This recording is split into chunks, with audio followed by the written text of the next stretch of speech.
retrouve avec monsieur le maire de la cour qui se prête au jeu des interviews. Puis en plus, il n'est pas peu fier parce que là, c'est vraiment un cadeau que tu as fait à la BFC avec ce lieu qui est un petit peu magique. Hein. Non, c'est pas forcément un cadeau, c'est parce que c'est mérité. À partir du moment où il y a toute une équipe qui fait un super boulot pour faire connaître la ville de Lacroix, au travers de la pétanque et du jeu provençal, j'ai trouvé tout à fait logique qu'ils puissent bénéficier de locaux adaptés pour pouvoir faire le travail énorme qu'ils font sur les boulodromes et auprès des équipes des joueurs qui sont pour certains d'un niveau pro. Alors historiquement, on a un club qui était tourné vraiment vers le jeu provençal. Je rappelle que c'est le jeu provençal qui a emprunté de la pétanque. Et là, on voit que finalement, ça se tourne sur la pétanque. Avec quelle réussite? Parce qu'on a eu les championnats de France de jeu provençal 2 en 2, qui a été, malgré la pluie, une merveille de jeu avec un très très bon tireur à la fin. Et là, on voit ce bec à bec, ce tronchon, comme on dit dans le midi, qui a été une véritable régalade pour tout le monde. Oui, mais c'est vrai que ça a toujours été un club qui était tourné vers le jeu provençal. Et la Moutonne, c'est-à-dire la BM, qui a toujours été tournée vers la pétanque. Mais moi, ça a toujours été mon vœu, c'est que les deux associations se rapprochent, qui peut-être un jour s'uniront, ce qui serait même parfait. Mais bon, c'est pas moi qui en ai la décision, hein, ce sont les présidents d'associations qui sont libres de mener leur vie chacun de leur côté. Mais je trouve que c'est magnifique parce qu'on a des sites exceptionnels, centre-ville de Lacroix, bien sûr avec le boulodrome aussi Nieki, le boulodrome Notre-Dame, et puis à la Moutonne, un magnifique boulodrome Jean Bruno, et puis aussi où on a pu désimperméabiliser des parkings derrière le stade de l'Estagnol, qui peuvent parfaitement se prêter au jeu de la pétanque et de la longe. Alors moi je suis très heureux que le club de la BFC ait eu une entente avec la BM, puisqu'ils ont travaillé ensemble. Alors bien sûr le club support ça a été la BFC parce qu'il faut toujours qu'il y ait un club support, mais bien sûr aussi la société de la Moutonne avec son président Barlet. Donc moi je suis très très satisfait de ceci et j'ai toujours rêvé, bon vous savez que je suis un joueur de boules, j'ai toujours rêvé que le club de Lacroix ait une renommée parce qu'on a toujours eu de grands joueurs. Moi, je me rappelle, gamin, même sur la commune de Lacroix, on avait Henri Salvador qui venait faire des concours de boules ici. Donc, ce que je souhaite, c'est une longue vie à ce club. Il faut se structurer parce qu'on a grossi énormément vite et que c'est pas forcément évident de mener un club. Comme tu le sais, moi j'ai mené des grosses associations au sein de la commune de Lacroix, sur le Street Club, sur le GIS. À partir du moment, il faut faire étape par étape. Il faut se structurer parce que quand on n'est pas structuré, on s'épuise. Il ne faut pas que les seules personnes qui prennent les responsabilités s'épuisent. Et puis alors, un truc magnifique, c'est qu'aujourd'hui, nous avons eu un concours de niveau mondial parce que le championnat du Var, dans le Var, c'est un championnat du monde. Quand on voit le nombre de grands joueurs internationaux qui sont champions du monde, qui sont champions de France, qui sont champions d'Europe, qui sont champions à la Marseillaise, qui sont des choses extraordinaires, des très très grands joueurs. Et puis bon, on est là à la BFC, je suis là pour venir parler aussi de la BFC.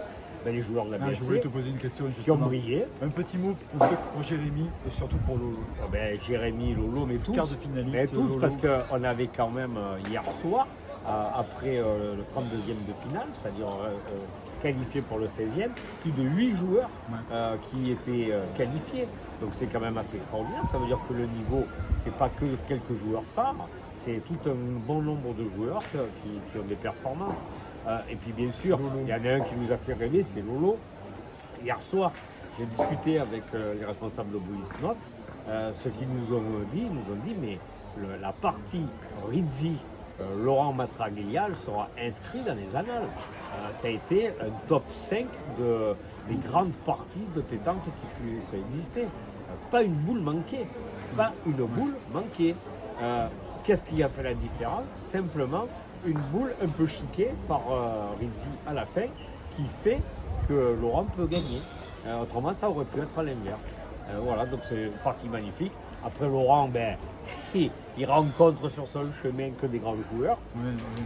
Tout d'abord, Rocher, qui on connaît son palmarès et son niveau de jeu. Derrière Loca, et puis derrière Puccinelli, et derrière Delahaye à la fois. Et Rizzi qu'il avait eu au tout début. Donc c'est une très belle performance. Je pense que que Laurent, il en restera gravé pour toute sa vie. J'espère que ses performances, il pourra encore les renouveler. Alors la seule chose qui m'énerve un peu, même si je suis très ami avec le coach de Fréjus, qui est un ami à moi depuis de très longue date, c'est Jean Casal. Je lui dis, j'en ai marre que les joueurs de Fréjus, chaque fois, ils nous battent. Et là, vous nous avez usés parce que chaque fois, on est tombé sur des joueurs de Fréjus et Lolo, ils me l'ont usé. Rizzi, derrière, il prend Rocher et puis après, en demi-finale, et ils nous ont battus là-haut au Trophée des Villes à Douai. Puisqu'on était finaliste à Douai et ils nous ont battus à Douai. Et puis on a fait un bon parcours au PPR, eux aussi, et on a tous les deux perdu en quart de finale. Voilà, donc ces deux clubs varois qui sont importants. Et puis maintenant, il y en a deux autres qui arrivent. Il y en a même trois. Draguignan, ça fait longtemps qu'ils sont un peu dans la sphère des grands clubs. Mais on en a deux autres, c'est Saint-Tropez qui est en train de faire de grandes performances. On l'a vu pendant ce week-end. Et puis maintenant, la nouvelle, c'est Bormes. Qui est en train de s'équiper aussi, et c'est magnifique d'avoir des clubs comme ça. Et par contre, quand on est champion du Var, on a de grandes chances de devenir champion de France. Alors un petit mot justement sur Delahaye qui a été le pourfendeur des joueurs de la BFC, et sur Tyson qui a mis tout le monde KO. Ouais. Et jusqu'à la fin, vraiment il a été. Alors Adrien, c'est pareil. Adrien, pourquoi je le connais? Parce qu'on avait sympathisé lorsqu'on était au Trophée des Villes. Et vous savez, le monde des bouts, c'est quand même un petit monde. Et comme moi, je suis de près le club de la Pro et que j'ai vu dans les déplacements, Adrien, je le connais depuis quelques temps.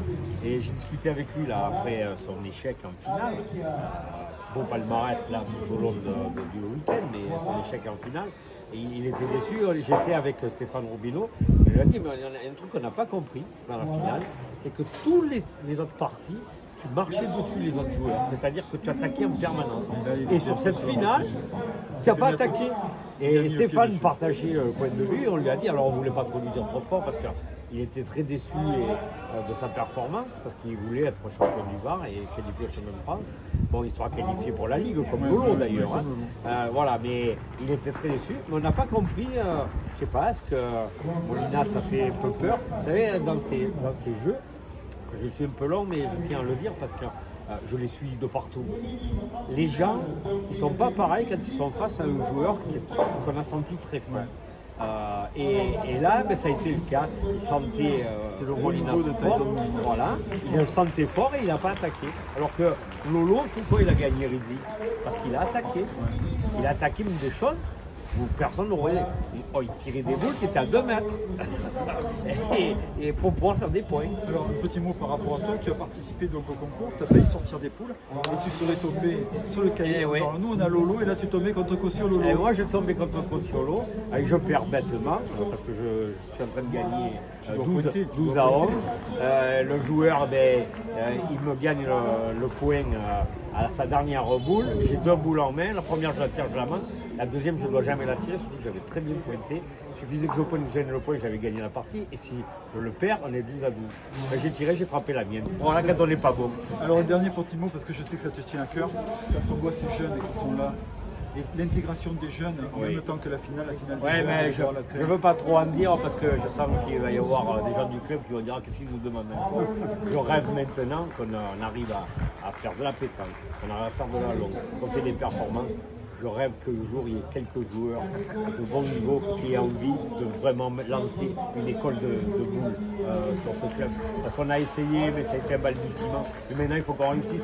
Quand je vois ce que fait la Farlène, quand je vois ce que fait Draguignan, quand je vois ce que fait Saint-Tropez, quand je vois ce que font Saint-Mandrier, c'est génial.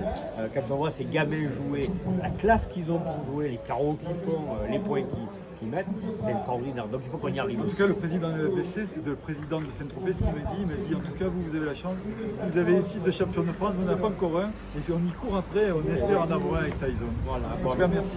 Merci à vous. Allez, bravo le FC.